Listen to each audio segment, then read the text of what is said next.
En el último volumen de relatos publicado por José Revueltas, titulado Material de los Sueños, aparece al final Ezequiel o la matanza de los inocentes. Todos los relatos de este libro son intensos y breves, así como de una extraordinaria densidad verbal y reflexiva, pero Ezequiel tiene la abrumadora lucidez de las revelaciones que no parten del éxtasis místico, sino del profundo conocimiento de la historia, la filosofía y la vida. No es fácil leerlo, y menos aún escucharlo, pero precisamente por eso estamos llamados a hacer el intento. La anécdota es sencilla y trágica.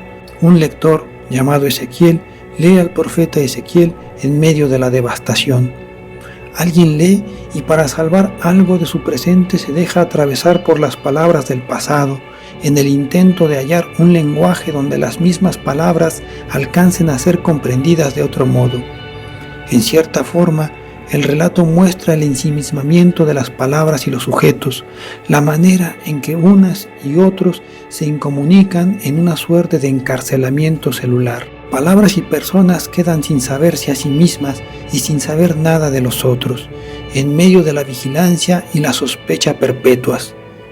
Con la lectura, Ezequiel consigue transfigurarse, su cuerpo se vuelve real e imaginariamente de madera, pero vuelve al jardín de donde salió, ahí donde viven sujetos encerrados y vigilantes, dispuestos a alimentarse con el cuerpo de los demás, a cerrar las puertas y a entornarlas solo para lanzarse a cazar a sus semejantes. No lo parece, pero este relato de José Revueltas nos deja abierta la posibilidad para salir del encierro. Ezequiel, o la matanza de los inocentes, está dedicado a Martín Dosal, compañero de celda de Revueltas en Lecumberri, y está fechado del siguiente modo: Cárcel Preventiva de la Ciudad de México, octubre de 1969. El recuerdo. Como por volición propia, su mano derecha, distinta, particular, el dedo índice separando las dos páginas, cuya lectura le hacía imposible continuar cierta presencia invisible, amenazante y ajena, situada al otro lado de su ser, su mano de madera, y ahora esta imagen misteriosa, intrusa, no relacionada con el material de que se nutrían las sensaciones de su yo inmediato. Las tenebrosas palabras de este libro, cuyas dos páginas no podría dejar de leer una vez y otra y otra. La ventana de pálidos cristales verdosos, el jardín que estaba obligado a mirar desde la ventana a través de la cual estaban obligados a mirarlo los otros, con el inacabable horror de sus ojos resignados y tranquilos. La mano, así súbitamente de madera, se dejó caer por su propio impulso entre sus rodillas, abatida, con enorme desconsuelo, solitaria y autónoma, la mano de un carpintero que no tiene nada más en la vida que sus manos. El recuerdo, pues en el fondo las palabras no son sino el recuerdo de otras palabras, y esta segunda transposición, o tercera, o quinta, o milésima, de aquel recuerdo esencial tras el que se anda en busca, no es sino el esconderse del vacío, cuyo ocultamiento, sin embargo, es una acción inasible, irrespirable, pues para el vacío no hay escondite ni refugio, ya que él mismo es un exilio, un escapar perpetuo con que el universo trata de saciar su furia por desaparecer. Ezequiel, el Hijo del Hombre, sollozó. Por eso los padres comerán a sus hijos en medio de ti, y los hijos comerán a sus padres, y haré en ti juicios, y esparciré a todos los vientos todo tu residuo. Metido entre las hojas del libro, su índice de madera señalaba estas palabras. Entonces, aquí descubría Ezequiel el hecho insólito y sobrecogedor de que si se interrogara a sí mismo acerca de lo que es la madera, esa abismal y compenetrada materia terrestre, si acertara a preguntarse lo que significa, qué es lo que la decide como madera y aquello en que se asume, su olor o su ruido o sus sueños oceánicos o su sordera unánime de pez ciego, o el mundo y la nada o la sombra de lo que proyecta la sombra, ¿qué es? No sabría contestarse, y la palabra madera se iría convirtiendo sin misericordia en una mancha loca y aterrada, la sustancia universal de que está hecha la muerte de ese espacio que se extiende como un aceite de silencio de un planeta a otro, el infinito de madera. Las cosas en su derredor se le daban a Ezequiel desnudas de toda significación, en su naturaleza concreta y pura, bajo una única, desolada e incompartible denominación monolítica a la cual habían llegado mediante un proceso minucioso de autodestilación en que se despojaban una a una de todas las mediaciones que las encubrieran a lo largo del tiempo y de la historia, como serpientes que abandonasen una sucesión infinita de epidermis o un fruto que se fuese desprendiendo las cáscaras a la búsqueda de lo que eran como tales cosas que no se sabían. Un proceso del recuerdo en que éste se desdoblaba siempre hacia atrás en una encarnizada unilateralidad de repetidas transparencias hasta convertirse en la acción absoluta de recordar, desprovista ya de la cosa recordada, y ésta quedaba reducida a no ser ninguna otra noción o simple actitud fuera del recuerdo puro de sí, a salvo de cualquier peligro, incitación, impulso o deseo de compartirse con nadie como cosa genérica, universal. La presencia de las cosas que lo rodeaban no podía ser tomada entonces sino como un concreto estar allí de la mesa, del sillón en que estaba sentado, la ventana, el armario, la cama, pero únicamente en la medida de meros actos del recuerdo, objetos sorprendidos infraganti en el mismísimo acto de recordar que eran ventana, sillón, mesa, armario y nada, absolutamente nada más que esa evasión unívoca y terrible del mundo. Ahí estaba, ante Ezequiel, la alta ventana ojival con sus cristales baratos de un verde indeciso, en cuya superficie, a trechos, se veían las ampollas y cráteres lunares, resultado de la tosca manera en que se insuflaría el vidrio durante su tratamiento en el primitivo taller. Alguna otra cosa idéntica a la ventana, con los mismos cristales corrientes e iguales molduras y marco de cedro rojo, incluso la misma forma ojival, no sería ventana, aun cuando se la colocara aquí en los propios muros de la torre como intento gemelo, como la copia real, tangible, visible, mesurable de la ventana. Su mano derecha asumía igual escisión, igual ensimismamiento hermético y definitivo, que no sepa tu mano izquierda lo que hace la derecha, incomunicada dentro de la piel, dentro de su encarcelamiento celular, la mano de madera, no de madera sino de carne y músculo y tejidos y funciones y líquido sanguíneo, pero de madera, en ese exilio espacial de no haber ninguna otra mano que ella, la mano de las manos sin mano, con sus dedos, el índice entre las páginas y el pulgar sobre la cubierta de un libro que a su vez excluía a todos los demás libros, que rechazaba cualquier identidad o semejanza con todo aquello que también fuera papel, palabras impresas, encuadernación de hojas, voz dicha de otro modo, distintas tinieblas que las suyas. Aunque en efecto, la torre de Ezequiel tenía una ventana más, la segunda, a la izquierda, la no ventana también con sus vidrios de un verde triste y enfermo, a través de los cuales también se veían los hombres, las mujeres y los niños del jardín, los no seres. Luego esta pobre extensión musculada y activa, armoniosa, de elásticos goznes y sabia flexibilidad, que se enlazaba y combinaba en cada una de sus partes con la misma gracia saludable y bella de un poema. Esta pobre mano izquierda suya, innominada e irreal, la mano que se autorrecuerda sin poder nombrarse, la ventana, el otro yo de la ventana. El recuerdo, se dijo Ezequiel mientras las lágrimas corrían por sus mejillas. El recuerdo sin cosa, sin objeto. Soy mi propio recuerdo, una gran equivocación de la realidad equivocada que se autocompadece y se retoca en mí. Soy la silla muerta, soy la mesa muerta, soy la ventana muerta. A través de los cristales miraba allá abajo a los hombres y mujeres confundidos con los arbustos, sobre los senderos bárbaros, entre los fragmentos de antiguas esculturas, un muslo con la piel de piedra corroída por la memoria de su estatua, la cabeza de un adolescente con los ojos ciegos, un pie con alas que volaba asesinado por Mercurio, la sonriente media cara de un león, columnas, plintos y la niña a la que no hubiera querido ver jamás, ahora a la mitad del jardín. El que estuviere lejos morirá de pestilencia, y el que estuviere cerca caerá a cuchillo, y el que quedare y fuere cercado morirá de hambre. Así cumpliré en ellos mi enojo. Los cuerpos de los niños, de los hombres y las mujeres se distorsionaban sobrenaturalmente, ondulaban en el aire, cortados en pedazos y vueltos a unir, de igual modo por el efecto de las palabras que por la quebrada visión a través de los cráteres y ampollas de los cristales, tanto de una ventana como de la otra. Su lectura del profeta no podía pasar de estas 2 páginas, el índice de su mano derecha, su única mano real, prisionero entre ellas.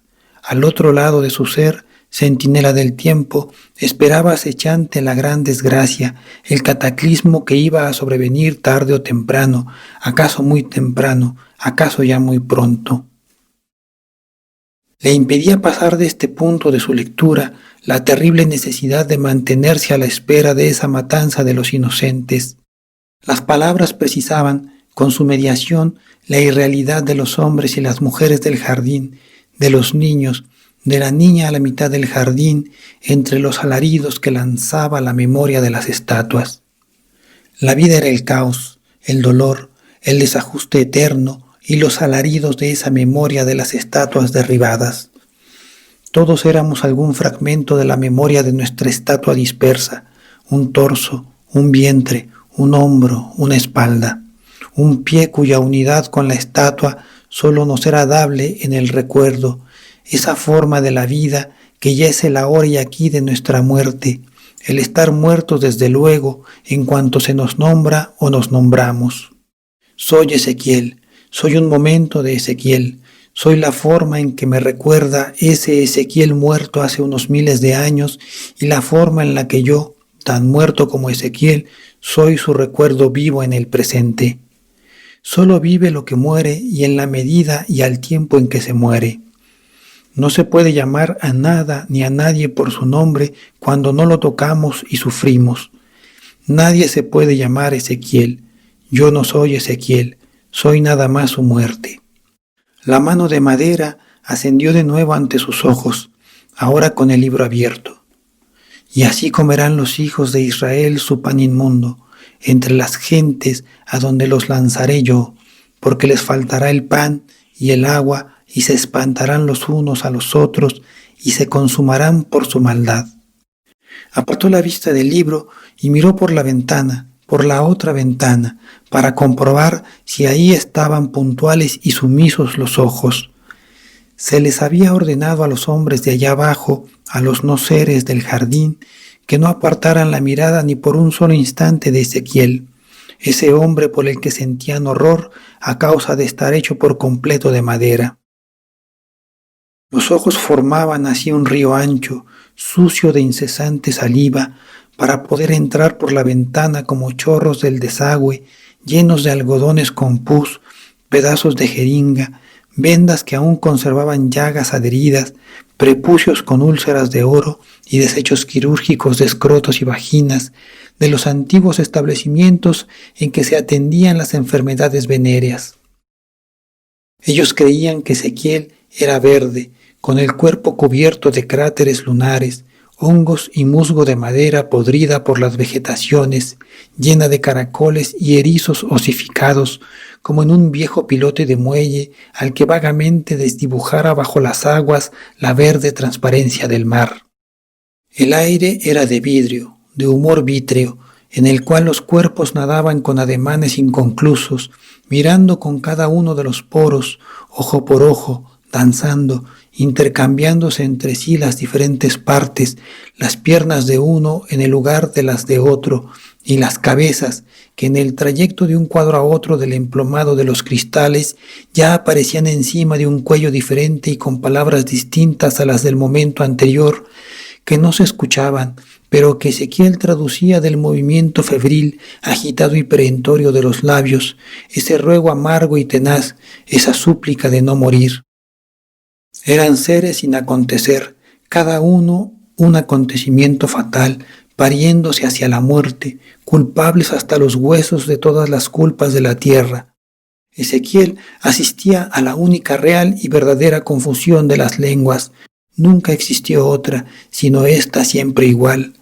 Su cuerpo de madera se estremeció como un navío que choca contra el arrecife. Ellos habían concebido a Ezequiel conformándolo con otros elementos que no aquellos de que estaba hecho en realidad.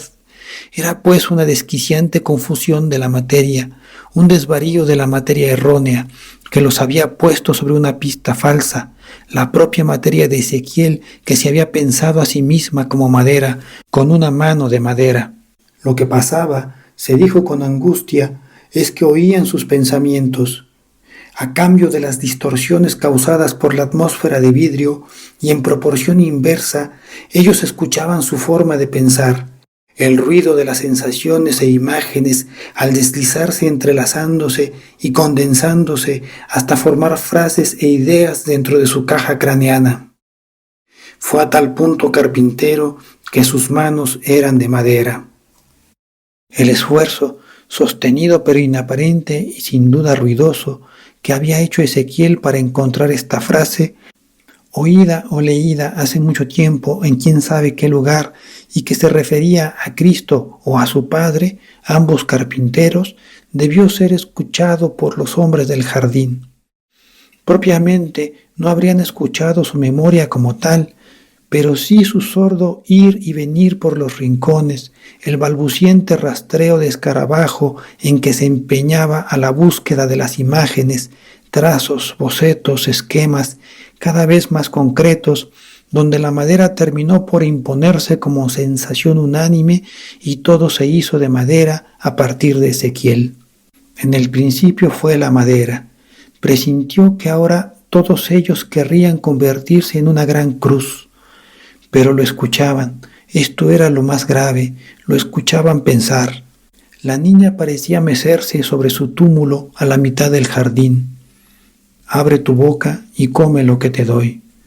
Las palabras y los vidrios que nublaban las cosas, pero que con todo las designaban, tendían un hilo entre ellas y la realidad, aunque esos nombres, esos verbos agotados, fuesen sacrilegio y equívoco. Abre tu boca y come. La niña, con el pie corroído del talón y los dedos, más bien sin dedos, tendida en su túmulo. Ellos ya sabrían que Ezequiel pensaba incinerarla, y de ahí la marea de sus ojos en torno de los cristales, vigilante y absorta, llena de oscura ansiedad. Hubiera querido darle sepultura, pero ellos se apresurarían a sacarla del fondo de la tierra para terminar de comérsela. Se lo impedía tan solo los ojos de Ezequiel. El segundo viaje a la ciudad fue del mismo modo estéril, fatigoso, cargado de zozobra. Su empeño más ardiente era el de salvarlos, pero en vano llamó puerta por puerta. En la ciudad no había ataúdes ni carpinteros. Las calles no iban a ningún lado, se interrumpían en bruscas esquinas y cuchillas, donde se tropezaba con el mismo habitante de pie, la mirada largamente vacía e incomunicada, uno tras otro, aquí y allá, sin idioma. Calles que se encimaban, se olvidaban, se confundían, y que sin pasar ya por el frente de las casas, penetraban por cualquier pared a través de las alcobas, los comedores, las salas, entre retratos, espejos, pianos, consolas, tapices, tinas de baño, roperos, y los moradores congelados como maniquíes a los que no se les hubiera podido cambiar de sitio. La niña murió al comienzo de aquella furiosa cacería de ratas en el jardín, cuando comenzó el hambre. Fue cuando Ezequiel hizo su primer viaje a la ciudad y en busca de ayuda descubrió esa ciudad desventurada sin darse cuenta, cosa que no pudo advertir sino hasta su segundo viaje, que él era ahí un hombre prohibido, igualmente que ellos, sus congéneres del jardín. Los habitantes negaron el pan para los réprobos, era demasiado que aún pidiesen pan. Las calles chocaban unas con otras, se amontonaban sin sentido, desaparecían sumergidas en plazas y encrucijadas semejantes a pozos o resumideros en los cuales giraba un remolino de toda clase de basuras y despojos, libros despedazados, cuartos de hotel, letreros obscenos, mendigos, tiendas, altoparlantes, museos, algún trozo de prostituta, sacerdotes, hospitales, ventanas, tribunas, mercados, con un corro de niños frenéticos que danzaban en derredor igual que ángeles borrachos. Ezequiel no tenía fuerzas para comprender que él y los suyos estaban prohibidos ahí. Los habitantes oían pasar el ruido de sus pensamientos y su clamor desconsolado desde los estuches de piedra donde se guardaban, temblorosos y sobrecogidos, negándose a darle el socorro que pedía, pues estaban obligados a no creer ni saber de su existencia. A su regreso encontró a la niña muerta por asfixia a causa de haber intentado devorar una rata viva que quiso huir de aquel carnoso cepo húmedo, tibio, y avanzó hacia la garganta para quedar prisionera y viva, ansiosa, móvil, gorda, en la argolla de la faringe que le fue ahorcando cada vez con mayor precisión y menos suavidad, con la destreza de un verdugo atento y concentrado. Había que pensar con otras palabras los mismos pensamientos para que sus intenciones de salvación no fueran comprendidas por los habitantes de la ciudad ni por sus propios hombres. Palabras de madera como las de Cristo y su Padre, manos de madera, pensamientos de madera. Decir amor, muerte, hambre, sexo, ratas de otro modo para ser comprendido de otro modo. La cacería fue jubilosa y triunfal. Las estatuas se irguieron completas desde el fondo de su mármol, soberanas y elásticas, con el hocico de las ratas que asomaba por el vacío de sus ojos y las colas múltiples y despellejadas en los labios olímpicos. Al extraérselas del paladar, llevaban entre los dientes coléricos pequeños filamentos de cuerdas vocales, como una lira pánica rota en el juego de dioses hastiados y tristes que desearan dormir. En la ciudad hubo, pues, durante su segundo viaje, esa horrorosa fila de mujeres que daba vuelta a la tierra con su piedad inmensa. Pero nadie se apiadaría de este perdón que Ezequiel llevaba dentro, de esta pérdida de la palabra, de este recuerdo del ser. Traspuso la confusión de los cristales para entrar en la madera del mundo. La niña ardía cuando llegaron las madres al jardín para dar muerte a todos. Nadie tampoco se dolió de la matanza de los inocentes. Ezequiel era el recuerdo de Ezequiel, su nostalgia más ardiente, lo que quedaba.